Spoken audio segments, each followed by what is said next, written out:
ವೀಕ್ಷಕರೆಲ್ಲರಿಗೂ ನಮಸ್ಕಾರ. ಆರೋಗ್ಯವೇ ಭಾಗ್ಯ ಕಾರ್ಯಕ್ರಮದ ಈ ದಿನದ ಸಂಚಿಕೆಗೆ ತಮ್ಮೆಲ್ಲರಿಗೂ ಆತ್ಮೀಯ ಸ್ವಾಗತ. ಆರೋಗ್ಯವೇ ಭಾಗ್ಯ. ಆರೋಗ್ಯ ಅನ್ನುವಂಥ ಐಶ್ವರ್ಯವನ್ನ ನಾವೆಲ್ಲರೂ ಕೂಡ ಹೇಗೆ ಪ್ರಾಪ್ತಿ ಮಾಡ್ಕೊಂಡಿರ್ತೀವಿ, ಅದನ್ನ ಹೇಗೆ ಸದುಪಯೋಗ ಮಾಡ್ಕೊಳ್ತೀವಿ ಅನ್ನೋದ್ರ ಮೇಲೆ ನಿರ್ಭರಿತವಾಗಿರುತ್ತೆ. ಹೀಗಾಗಿ ನಮ್ಮ ಮಾನಸಿಕ ಸ್ವಾಸ್ಥ್ಯ ಹಾಗೂ ನಮ್ಮ ಆಲೋಚನಾ ಲಹರಿಯ ಒಂದು ಸ್ವಾಸ್ಥ್ಯ ಬಹಳ ಮುಖ್ಯವಾಗಿರುತ್ತೆ. ಹಾಗಿದ್ರೆ ಬನ್ನಿ, ಈ ದಿನ ನಮ್ಮ ಈ ಒಂದು ವಿಶೇಷ ಸಂಚಿಕೆಯಲ್ಲಿ ವ್ಯಕ್ತಿತ್ವಕ್ಕೆ ಪೂರಕವಾಗುವಂತಹ ಹಾಗೂ ಮಾರಕವಾಗುವಂತಹ ಕೆಲವಾರು ಅಂಶಗಳ ಬಗ್ಗೆ ತಿಳ್ಕೊಳ್ಳೋಣ. ಯಾವ ಯಾವ ರೀತಿಯಾದಂತಹ ವ್ಯಕ್ತಿತ್ವಗಳನ್ನು ನಾವು ಕಾಣಬಹುದು ಅನ್ನೋದನ್ನ ನಾವು ಈ ಕಳೆದ ಕೆಲವು ಸಂಚಿಕೆಗಳಲ್ಲಿ ತಿಳ್ಕೊಳ್ತಾ ಇದ್ವಿ. ಇಂದು ಕೂಡ ಈ ಬಗ್ಗೆ ಹೆಚ್ಚಿನ ಮಾಹಿತಿ ಅಂದರೆ ಅಡಾಪ್ಟಿವ್ ಬಿಹೇವಿಯರ್ನ ಕುರಿತಾಗಿ ಮತ್ತಷ್ಟು ಉಪಯುಕ್ತಕರ ಮಾಹಿತಿಯನ್ನ ಹಾಗೂ ಮಾರ್ಗದರ್ಶನವನ್ನ ತಿಳ್ಕೊಳ್ಳುವಂತಹ ಪ್ರಯತ್ನ ಪಡೋಣ. ಮಾಹಿತಿ ಹಾಗೂ ಮಾರ್ಗದರ್ಶನವನ್ನ ನೀಡಲು ನಮ್ಮೊಂದಿಗೆ ಯುನಿಕ್ ಟ್ರೂತ್ ಸಂಸ್ಥೆಯ ಸಂಸ್ಥಾಪಕರು ಹಾಗೂ ಫಿಂಗರ್ ಪ್ರಿಂಟ್ ಎಕ್ಸ್ಪರ್ಟ್ ಆದಂತ ಡಾಕ್ಟರ್ ಮುರಳಿ ಲತಾ ಶಶಿಧರ್ ಅವರು ನಮ್ಮೊಂದಿಗಿದ್ದಾರೆ. ಬನ್ನಿ, ಅವ್ರನ್ನ ಕಾರ್ಯಕ್ರಮಕ್ಕೆ ಆತ್ಮೀಯವಾಗಿ ಸ್ವಾಗತಿಸೋಣ. ನಮಸ್ತೆ, ಕಾರ್ಯಕ್ರಮಕ್ಕೆ ಸ್ವಾಗತ. ನಮಸ್ತೆ ಮೇಡಮ್. ಕಳೆದ ಕೆಲವು ಸಂಚಿಕೆಗಳಲ್ಲಿ ತಿಳಿಸ್ಕೊಡ್ತಾ ಇದ್ರಿ ವ್ಯಕ್ತಿತ್ವ ಅಂದರೆ ಏನು, ಸ್ವಾಸ್ಥ್ಯ ಅಂದರೆ ಏನು, ನಾವು ಹೇಗೆ ನಮ್ಮ ಒಂದು ಥಾಟ್ಸ್, ಆ್ಯಕ್ಷನ್ ಹಾಗೂ ನಮ್ಮ ಒಂದು ಸ್ಪೀಚ್ನ ಇಂಟಿಗ್ರೇಟ್ ಮಾಡಬಹುದು, ನಮ್ಮ ಈ ಸುತ್ತಮುತ್ತಲೂ ಇರುವಂತಹ ಪರಿಸರ ಎಷ್ಟು ಪೂರಕವಾದಂಥ ಒಂದು ಎನರ್ಜಿನ ಹಾಗೂ ಒಂದು ಡ್ರೈವ್ನ ನಮಗೆ ಕೊಡುತ್ತೆ, ಹೇಗೆಲ್ಲ ಒಂದು ಚೇಂಜಸ್ ಮಾಡಿಕೊಂಡ್ರೆ ನಾವು ಉತ್ತಮರಾಗಬಹುದು ಅನ್ನೋದನ್ನು ತಿಳಿಸ್ಕೊಡ್ತಿದ್ರಿ. ಇನ್ನು influential type of behavioural personality ಇರ್ಬೋದು ಅಥವಾ ಅಡಾಪ್ಟಿವ್ ಬಿಹೇವಿಯರ್, ಇವೆಲ್ಲದರ ಕುರಿತಾಗಿ ಹಂತ ಹಂತವಾಗಿ ಮಾಹಿತಿ ತಿಳಿಸ್ಕೊಡ್ತಾ ಇದ್ದೀರಾ. ಇಂದು ಕೂಡ ಈ ಕುರಿತಾದಂಥ ಇನ್ನಷ್ಟು ಮಾಹಿತಿಯನ್ನು ನಿಮ್ಮಿಂದ ನಿರೀಕ್ಷೆ ಪಡ್ತೀವಿ. ಒಂದು ಮುಖ್ಯವಾಗಿ ತಿಳ್ಕೊಂಡ್ವಿ, ಅಡಾಪ್ಟಿವ್ ಬಿಹೇವಿಯರ್ ಅಂದರೆ ಎಲ್ಲವೂ ಕೂಡ the driving force is love, ಪ್ರೀತಿ. ಸೊ ಇಲ್ಲಿ ಎಲ್ಲಿ ಗಿವ್ ಆ್ಯಂಡ್ ಟೇಕಲ್ಲಿ ಇಂಬ್ಯಾಲೆನ್ಸ್ ಆಗುತ್ತೋ, ಒಂದು ತಕ್ಕಡಿಯಲ್ಲಿ ಹಾಕಿ ತೂಗಿದಾಗ ಎಲ್ಲವೂ ಆ ಬೇಸಿಸ್ ಮೇಲೇ ಡಿಪೆಂಡ್ ಆಗಿರುತ್ತೆ. ಸೊ ನಾವು ಏನೇ ಮಾಡಿದ್ರೂ ಪ್ರೀತಿಯಿಂದ, ಒಂದು ವಿಶ್ವಾಸದಿಂದ ಇವ್ರನ್ನ ಅಪ್ರೋಚ್ ಮಾಡಬೇಕು ಅನ್ನೋದನ್ನ ತಿಳ್ಕೊಂಡ್ವಿ. ಮ್ಯಾಕ್ಸಿಮಮ್ ಪರ್ಸೆಂಟೇಜ್ ಆದಂಥ ಜನ ಇದಕ್ಕೆ ಹೆಚ್ಚಾಗಿ ನಾವು ಸೇರ್ಪಡ್ತೀವಿ ಅಂತ ಕೂಡ ತಿಳಿಸ್ತಾ ಇದ್ರಿ. ಸೊ ಎಲ್ಲ ಐಸ್ ಟಿ ವಿ ವೀಕ್ಷಕರಿಗೆ ಮುರಳಿಯ ಪ್ರೀತಿಯ ನಮಸ್ಕಾರಗಳು. ಈ ಅಡಾಪ್ಟಿವ್ ಪರ್ಸ್ನಾಲಿಟಿಯವರು ಲೈಫಲ್ಲಿ ಲಕ್ಸುರಿಯಸ್ ಲೈಫನ್ನು ಲೀಡ್ ಮಾಡೋಕ್ಕೆ ಹುಟ್ಟಿರುವಂಥವ್ರು ಅಂತ. ಅಂದರೆ ಲೈಫನ್ನು ತುಂಬ ಕಲರ್ಫುಲ್ಲಾಗಿ, ಖುಷಿಯಾಗಿ, ಜೋವಿಯಲ್ ಆಗಿ ಇರಬೇಕು ಅಂತ ಆಸೆ ಪಡುವಂಥವ್ರು.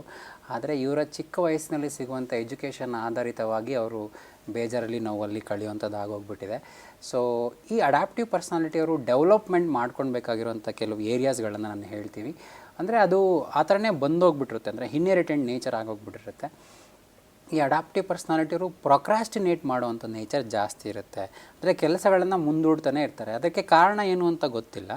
ಮತ್ತು ಇನ್ನೊಂದು ಕೆಲಸ ಮಾಡಬೇಕಾದ್ರೆ ಅವರದ್ದೇ ಆದಂಥ ಒಂದು ಸ್ಟಡಿ ಪೇಸ್ ಅಂತ ಕರಿತೀವಿ. ಅವರೊಂದು ಕ್ಯಾಲ್ಕುಲೇಟೆಡ್ ಮಾಡ್ಕೊಂಡಿರ್ತಾರೆ, ನಾನು 4 ಗಂಟೆ ಕೆಲಸ ಮಾಡಬೇಕು ಅಂತ. ಈಗ 2 ಗಂಟೆಗೆ ಎಲ್ಲ ಕೆಲಸ ಮುಗ್ದೋಗ್ಬಿಟ್ಟಿರುತ್ತೆ, 1 ಗಂಟೆಗೆ ಎಲ್ಲ ಕೆಲಸ ಮುಗ್ದೋಗ್ಬಿಟ್ಟಿರುತ್ತೆ. ಆ ಕೆಲಸ ಮುಂಚೆನೂ ಮಾಡಬಹುದು, ಆದರೆ ಇವರು ಮಾಡಲ್ಲ. ಅದನ್ನು 4 ಗಂಟೆ ಬರೋ ತನಕನೂ ವೆಯ್ಟ್ ಮಾಡ್ತಾನೇ ಇರ್ತಾರೆ, ಆಮೇಲೆ ಆ ಕೆಲಸ ಸ್ಟಾರ್ಟ್ ಮಾಡ್ತಾರೆ. ಸೊ ಇದನ್ನು ಸ್ಟಡಿ ಪೇಸಲ್ಲಿ ಕೆಲಸ ಮಾಡೋರು ಅಂತ ಕರಿತೀವಿ. ಮತ್ತು ಇವರಲ್ಲಿ ಸ್ವಲ್ಪ ನಾಚಿಕೆ ಸ್ವಭಾವ ಸ್ವಲ್ಪ ಜಾಸ್ತಿ ಇರುತ್ತೆ.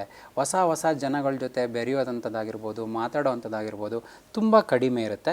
ಕೆಲವೊಂದು ಸತಿ ಮಾತಾಡಿದಾಗ, ಅದರಲ್ಲೂ ಗ್ರೂಪಲ್ಲಿ ಮಾತಾಡುವಾಗ ಸ್ವಲ್ಪ ರಾಂಗ್ ಕಮ್ಯುನಿಕೇಷನ್ ಮಾಡುವಂಥದ್ದಿರುತ್ತೆ.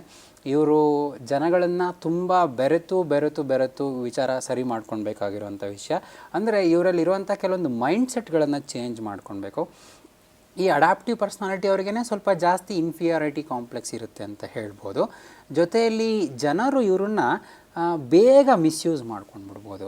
ಯಾಕಪ್ಪ ಇವ್ರನ್ನ ಬೇಗ ಮಿಸ್ಯೂಸ್ ಮಾಡ್ಕೊಳ್ಬೋದು? ಇವರು ಜನರಿಗೋಸ್ಕರ, ರಿಲೇಷನ್ಶಿಪ್ಪಿಗೋಸ್ಕರ ಏನು ಬೇಕಾದರೂ ಮಾಡೋಕ್ಕೆ ರೆಡಿ ಇರ್ತಾರೆ. ಸೊ ಇವರ ಈ ಒಂದು ವೀಕ್ನೆಸ್ಸನ್ನು ಅರ್ಥ ಮಾಡ್ಕೊಂಡ್ಬಿಟ್ಟು ಇವ್ರ ಹತ್ರ ತುಂಬ ಜಾಸ್ತಿ ಕೆಲಸಗಳನ್ನ ಮಾಡಿಸ್ಕೊಳ್ತಾ ಹೋಗ್ತಾರೆ. ಯಾವಾಗ ಈ ಅಡಾಪ್ಟಿವ್ ಪರ್ಸ್ನಾಲಿಟಿ ಅವರು ಅವರಿಗೆ ಒಂದು ಹೆಲ್ಪನ್ನು ಕೇಳ್ತಾರೆ, ಆವಾಗ ಅವ್ರು ಅದನ್ನು ಮಾಡಲ್ಲ. ಆವಾಗ ಇವರಿಗೆ ತುಂಬ ಬೇಜಾರು, ನೋವು ಆಗಿಬಿಡುತ್ತೆ.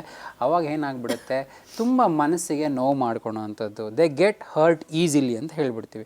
ಚಿಕ್ಕದಕ್ಕೆ ಹರ್ಟ್ ಆಗೋಗ್ಬಿಡುತ್ತೆ. ಅವ್ರು ನಾಳೆ ಹೆಲ್ಪ್ ಮಾಡ್ಬೋದಿತ್ತು ಅಥವಾ ನಾಡಿದ್ದು ಹೆಲ್ಪ್ ಮಾಡ್ಬೋದಿತ್ತು. ಆದರೆ ಇವರೇನು ಅನ್ಕೊತಾರೆ ಅಡಾಪ್ಟಿವ್ ಅವರು, ನನಗೆ ಯಾವಾಗ ಬೇಕಿತ್ತು ಆವಾಗಲೇ ನೀವು ಹೆಲ್ಪ್ ಮಾಡಬೇಕಿತ್ತು, ಇಲ್ಲ ಅಂದರೆ ನಾನು ನಿಮ್ಮನ್ನ ಒಪ್ಪಲ್ಲ. ಈ ರೀತಿಯಾದಂಥ ಒಂದು ಫಿಲಾಸಫಿ ಅವರಿಗಿರುತ್ತೆ. ಯಾಕೆ ಅಂದರೆ ಇವರು ಬೇರೆಯವರಿಗೆ ಸಹಾಯ ಮಾಡಬೇಕಾದ್ರೆ ಯಾವುದೇ ಎರಡನೇ ಆಲೋಚನೆ ಇಲ್ಲದೆ ಅವರವರಿಗೆ ಮಾಡಿರ್ತಾರೆ. ಅದೇ ರೀತಿಯಾದಂಥ ಅಪೇಕ್ಷೆಯನ್ನು ಅವರು ಅಪ್ಪ ಅಮ್ಮನಲ್ಲಿ ಅಥವಾ ಫ್ರೆಂಡ್ಸಲ್ಲಿಯೂ ಕೂಡ ಹೊಂದಿರ್ತಾರೆ. ಇದು ಸಿಗಲಿಲ್ದಾಗ ಅವರಿಗೆ ತುಂಬ ಬೇಜಾರಾಗ್ಬಿಡುತ್ತೆ ಅಂತ ಹೇಳ್ತೀವಿ. ಇನ್ನು ಕೆಲವು ವಿಚಾರಗಳನ್ನು ಏನು ಹೇಳ್ಬೋದಪ್ಪ ಅಂತ ಹೇಳಿದ್ರೆ, ಇವರಿಗೆ ಯಾವುದೇ ಹೊಸ ಕೆಲಸಗಳನ್ನು ಪ್ರಾರಂಭಿಸಬೇಕಾದ್ರೆ ಸ್ವಲ್ಪ ಇನ್ಸೆಕ್ಯೂರ್ ಫೀಲಿಂಗ್ಸ್ ಬರುತ್ತೆ. ನಾನು ಅದನ್ನು ಪ್ರಾರಂಭ ಮಾಡಿದರೆ ಮಾಡೋಕ್ಕಾಗುತ್ತಾ, ಮಾಡೋಕ್ಕಾಗಲ್ವಾ ಅನ್ನೋ ಒಂದು ಥಾಟ್ ಬೇಗ ಬಂದುಬಿಡುತ್ತೆ. ಸೊ ಅದಕ್ಕೋಸ್ಕರವಾಗಿ ಇವರು ಕಂಪ್ಲೀಟ್ ರೆಸ್ಪಾನ್ಸಿಬಿಲಿಟಿ ತಗೊಳ್ಳೋಂಥ ವ್ಯಕ್ತಿಗಳೇ, ಆ ರೀತಿಯಾದಂಥ ವ್ಯಕ್ತಿತ್ವವೇ ಆದರೆ ಕೂಡ ನಾನು ಅದನ್ನು ಮಾಡಿದರೆ ಸಸ್ಟೈನ್ ಆಗ್ತೀನಾ, ಸಕ್ಸೀಡ್ ಆಗ್ತೀನಾ ಅನ್ನೋ ಒಂದು ಕ್ವಶನ್ ಮಾರ್ಕ್ ಇವ್ರಿಗೆ ಬೇಗ ಬೇಗ ಬರ್ತಾ ಇರುತ್ತೆ. ಎವ್ರಿ ನ್ಯೂ ಥಿಂಗ್ನ ಸ್ಟಾರ್ಟ್ ಮಾಡಬೇಕಾದ್ರೆ ಬರುತ್ತೆ. ಸೊ ಹಾಗಿರಬೇಕಾದ್ರೆ ಪೇರೆಂಟ್ಸ್ ಆಗಿರೋರು ಅರ್ಲಿ ಚೈಲ್ಡ್ಹುಡ್ಡಲ್ಲೇ ಈ ಥರ ಕ್ವಾಲಿಟಿಗಳು ನನ್ನ ಮಗನಿಗೆ ಅಥವಾ ಮಗಳಿಗೆ ಇದೆಯಾ ಅಂತ ಗುರುತಿಸಿ ಇವುಗಳನ್ನೆಲ್ಲ ನರ್ಚರಿಂಗ್ ಮಾಡೋದು ತುಂಬ ತುಂಬ ಇಂಪಾರ್ಟೆಂಟ್. ಫಾರ್ ಎಕ್ಸಾಂಪಲ್, ನಾನು ಲಿಸ್ಟ್ ಆಫ್ ಪ್ರಾಬ್ಲಮ್ಸ್ಗಳನ್ನು ಕೊಟ್ಟೆ, ಡೆವಲಪ್ಮೆಂಟ್ ಏರಿಯಾಸ್ ಅಂತ. ಶೈ ನೇಚರ್ ಇರುತ್ತೆ, ಪ್ರೊಕ್ರಾಸ್ಟಿನೇಟ್ ಮಾಡ್ತಾರೆ, ಇವ್ರನ್ನ ಬೇಗ ಮಿಸ್ಯೂಸ್ ಮಾಡ್ಕೊಂಡು ಬಿಡ್ಬೋದು. ಅದಾದಮೇಲೆ ಶೈ ನೇಚರ್ ಇರುತ್ತೆ, ಇನ್ಫೀರಿಯಾರಿಟಿ ಕಾಂಪ್ಲೆಕ್ಸ್ ಇರುತ್ತೆ.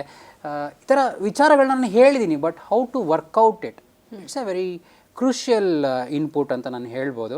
ಸೊ ಇದನ್ನು ನಾವು ನಿಮಗೆ ಅಪ್ಪ ಅಮ್ಮನಿಗೆ ಗೈಡ್ ಮಾಡ್ತೀವಿ.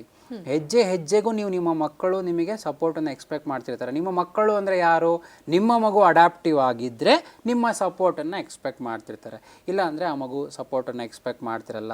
ನೀವು ಅರ್ಥ ಮಾಡ್ಕೊಳ್ಬೇಕು, 10 ಜನ ಮಕ್ಕಳಿದ್ದಾರೆ ಅಂದರೆ 7 ಜನ ಮಕ್ಕಳು ಅಡ್ಯಾಪ್ಟಿವ್ ಆಗಿರ್ತಾರೆ. ಈ ಅಡ್ಯಾಪ್ಟಿವ್ ಮಕ್ಕಳಿಗೆ ನಾವು ಯಾವ ರೀತಿ ಹೇಳ್ಕೊಡ್ಬೇಕು ಅನ್ನೋದು ಅಪ್ಪ ಅಮ್ಮನಿಗೆ ತುಂಬ ಚೆನ್ನಾಗಿ ಗೊತ್ತಿರಬೇಕು.